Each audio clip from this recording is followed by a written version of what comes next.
بسم اللہ الرحمن الرحیم۔ پیسے سے خوشیاں نہیں خریدی جا سکتی، یہ جملہ صرف غریبوں کو پرسکون رکھنے کے لیے ایجاد کیا گیا ہے۔ اپنے الفاظ کے غلام بننے سے بہتر ہے کہ اپنی خاموشی کے حکمران بن جائیں۔ جب نیتوں سے پردہ اٹھ جائے تو لہجوں سے لحاظ ختم ہو جاتا ہے۔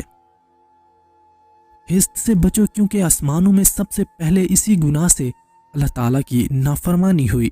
لوگ بدلتے نہیں، بس بے نقاب ہو جاتے ہیں، اور جب ایک بار ان کی شخصیت کا حقیقی رنگ نظر آ جائے تو کوشش کریں کہ اس میں دوبارہ رنگنے کی بجائے کنارہ کر لیں۔ منزلیں چاہے کتنی ہی اونچی کیوں نہ ہوں، راستے ہمیشہ پیروں کے نیچے ہوتے ہیں۔ خاموشی ایک بہترین عادت ہے، خاص طور پر جب آپ جاہلوں میں گھرے ہوئے ہوں۔ مشکل وقت دنیا کا ایسا جادوگر ہے جو ایک پل میں آپ کے دعوے داروں کا چہرہ بے نقاب کر دیتا ہے۔ حالات اور وقت کی تبدیلیوں سے بدلنے والے تعلقات سے بہتر ہے کہ انسان تنہا رہے۔